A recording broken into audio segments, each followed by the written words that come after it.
politika sosialy fiainam-pirenena toe-karena zava-misy izany rehetra izany no hitanao anatin'ny vaovaon'ity tanindrazana. Teo amin'ny seninge mandinika ny taratasy avy any amin'ny oveka fa ny eto amin'ny fitsarana tribunal administratif indray tsara nilay fanapahana izay nataon'ny seny hoe nanara-dalàna ve seny tao anatin'izay zay ngamba ny mahasamihafa anazy. Tsy misy fiovana araka ny fampahafantarana natao ny lisitra ireo atota taratasy takina amin'ny firotsahako fidiana hoy maître Anitra Razafy Manatsoa. Tsy sensationnel fampanantenana tsy misy angamba zay tena marina hoe zavatra io vao anatin'ny fanamafisana ny daty fihemoran'ny fandrotsahana antota taratasy, fanamorana ny fahazonan'ny taratasy, fanamarinana ny fizakana ny zom-pirenena malagasy, fahafahan'ny candidat iray maka ny certificat de non inscription électorale eny amin'ny CED any distrika misy azy raha toa izy tsy tafiditra anatin'ny lisam-pifidianana. Ireo no isan'ny novaina tao anatin'ny didim-panjakana ho an'ny taratasy ilaina amin'ny firotsahako fidiana navoaka ny filan-kevitry ny gouvernement tao Omaly. Tribunal administratif zany zay araka ny voalazan'ny lalàna nametraka taratasy fitoriana na fahangatahana fanafoanana ny biby izay nataon'ny CENI zany atao anatin'ny fehim-potoana voalazan'ny lalàna no nametrahana izany zany ary ny zavatra hitanay dia tsy nanara-dalàna ny fanapahana izay nataon'ny CENI no ny antony maro samihafa izay hoentina eto anatin'ny fitsarana ity zany araka ny lalàna. Io hitantsika eo moa zany ny toyany fa tsy maintsy tokony hisy fitsarana audience zany izay mahakasika ny tiraraha ity ao aoriana dia ho fantatrareo ihany ngamba ny amin'izay. Tsy voakasika ny fanamorana kosa ny fahazona certificat 211 bis taratasy fanamariana ny fandoava-ketra ara-dalàna izay isan'ny tena miteraka olana ho an'ireo candidat maniry ny hirotsaka ho fidiana. Raha ny tokony izy dia tokony efa voahevitra sy voadinika tsara ny décret izay navoaka mikasika ny fifidianana hoatrantsika fifidianana fanelitsaina sy lehikarana amin'ny araka ity. Fa mahagaga ao anatin'ilay fehim-potoana indrindra fanalavana n'ilay fehim-potoana fanamorotsaka ho fidiana ho bentanana sy mpanolotsaina zany no milatsaka izay fanotsiana izay. Mikasika ny lisitry ny mpifidy manokana dia ny lisitra izay nampiasaina tamin'ny fifidianana lasa ihany no ampiasaina amin'ny fifidianana ho avy eo raha ny tokony ho izy hoy Clémence Raharnirina.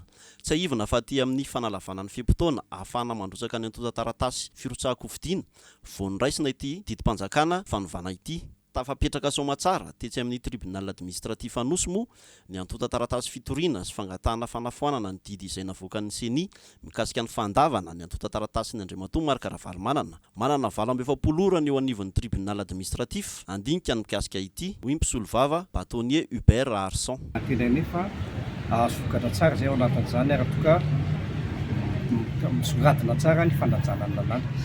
Ny exception hoe mampidipiditra anaran'olona fotsiny anatin'ny lisam-pifidianana tsy azo atao zay.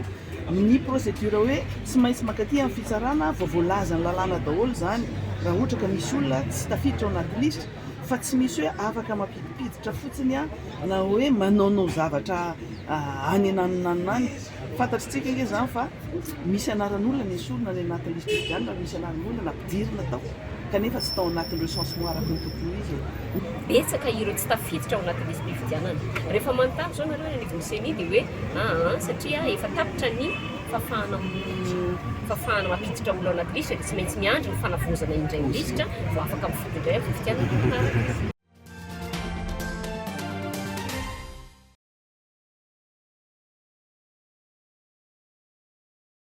Forme moa izany dia projet izay firenena maromaro no hampiarana azy ary natao hampiakarana ny vokatra ao amin'ilay firenena amin'ny alalan'ny teknôlôjia sy ny intelligence artificielle.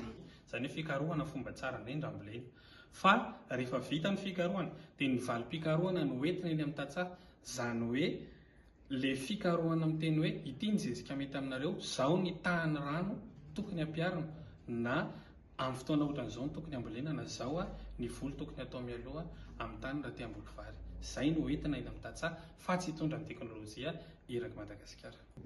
Misy firenena maromaro voakasika ao anatin'io firenena avy aty Afrika avokoa ny Union Européenne no mifinancer azy io. Raha ny tena marina miara-miasa amin'ny manao agro zahay.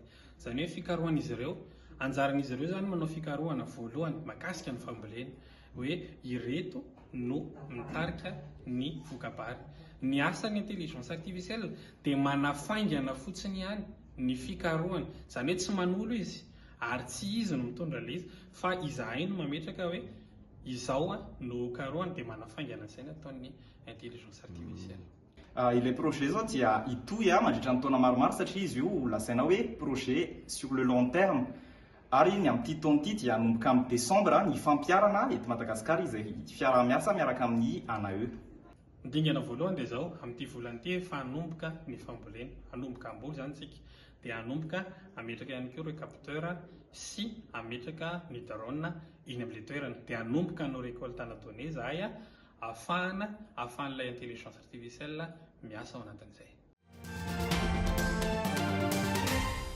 Efa nivelabelary monsieur le ministre teo izy fa 7 isan-jato no miara-miasa nanao an'ireo fotodrafitrasa lehibe eto Madagasikara dia ingénieur malagasy daholo androany. Zany hoe tany amin'ny taona 2020 sitratserivo no nitsangana ary izany raha taona 2024 efa matotra ny fikambanan'ny ingénieur no mariana nanomboka omaly teny amin'iny Firahalarby ary nytoy tamin'ity anio ity tetsy amin'ny espace Rose Bypass ny fahavala amin'ny 30 taona n'izany antsoina hoe fiavama na fikambanan'ny ingénieur amin'ny asa vaventy sy tao-trano eto Madagasikara zany. Ny olana araka ny lesaniko teo sedra olana ihany izy na eo amin'ny lafin'ny kalitaon'ny fampianarana izay efa dradradradrainay satria maro ihany koa ireo sekoly manofana ho ingénieur kanefa mbola tsy azo antoka loatra ny kalitao avy misidran'izany ihany koa ny ingénieur. Izay mahatonga ny ingénieur sasany tsy tamana eto toerana izy fa lasa mitsoka amin'ny vilany. Eo ihany ny fahefa-mividy, eo ny fiainana sarotra, rahantsika manaro izay. Kanefa eto izay dia manamafy fa ireo ingénieur ireo indrindra ny ato anatin'ny fikambanana ny ingénieur ny asa vaventy satria ny ingénieur ny asa vaventy ny fiavama dia ivondrona ny mpianatra mivoaka atao polytechnique Antananarivo sy ny ST ary ireo izay mivoaka avy any ivelany avo rety izany fampianarana. Nisy ny antso nataon'ny filohan'ity fikambanana ity Raveljaona Roger izay nantefa tamin'ny fitondram-panjakana malagasy ny mba hametrahana fitokisana amin'reto manam-pahaizana malagasy reto. Nampanantena moa ny fitondrana tamin'ny alalan'ny sekretera-panjakana misahana ny tanàna vaovao sy tao-trano Gérard Andriamanoisoa Fayamanga atoato ny fiaraha-miasan'ny fitondrana malagasy sy izay manam-pahaizana malagasy zay ka dia hita eo tokoa. Raha manao antso azy zareo dia ny valitenina ataon'ny fanjakana dia mbola tokony hamanga ny lanitra eo amin'izay fiara-miasa ary hanome lanja bebe kokoa ny ingénieur malagasy amin'ny tontolo ny fampandrosoana rehetrarehetra izay efa miazakazaka arak'le falazainay foana hoe mifandraika amin'ilay slogan nataony safididy zareo amin'ny fankalazana ny fanjakana koa dia milaza hoe tsy tokony atao ohatra ny fampandrosoana tsy tokony atao ohatra ny fiovana isika satria izay tontolo izay tsy maintsy atrehantsika izay tsy maintsy tontolo isy ny Madagasikara ao anatin'ny fotoana fohy. Ka eto izay dia samby manao antso azy fitondram-panjakana matokisa ny ingénieur malagasy fa mahavita azy ny ingénieur malagasy. Tatsika angamba fa chantier hitanareo dia ataoko hoe raha ray ny vazaha eo na ray ny africain eo 7 isan-jato amin'izay dia kaso tao izy dia matokisa antsika ny ingénieur malagasy.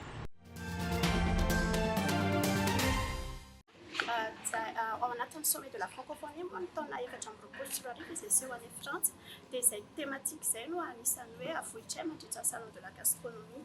Salon de la gastronomie isongadina mandritra ny atelona dia ny 9 hatramin'ny 12 septambra izao etsy amin'ny AFT Alliance Française de Tananarivo andavamamba ireo karazan-tsakafo avy amin'ny firenena miteny sy mampiasa ny fiteny frantsay na ny francophone.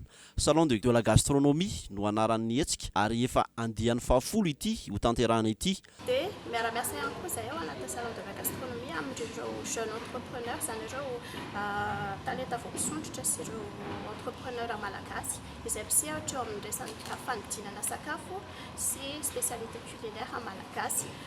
Manampaizana momba ny sakafo sy ny nahandro avy amin'ny firenena maro no tonga eny an-toerana amin'ny fotoana io, ary isy manampaizana manokana avy any ivelany mihitsy hitondra velakevitra mahakasika ny gastronomia ny andro farany amin'ny hetsika. Izany hoe ny 27 septambra nomena lohahevitra manokana dia ny hoe journée des saveurs francophones. Antony dia ho fanomezam-boninahitra ny fiantrehana ny fionamben'ny francophonie any Paris, France ny fiandohan'ny volana oktobra izao. Eo amin'ny telopolo isan'ireo mpandray anjara, izy ity dia varotra fampirantiana dia fifampiresahana ihany koa sy fifanankalozan-kevitra amin'ireo mpandray anjara.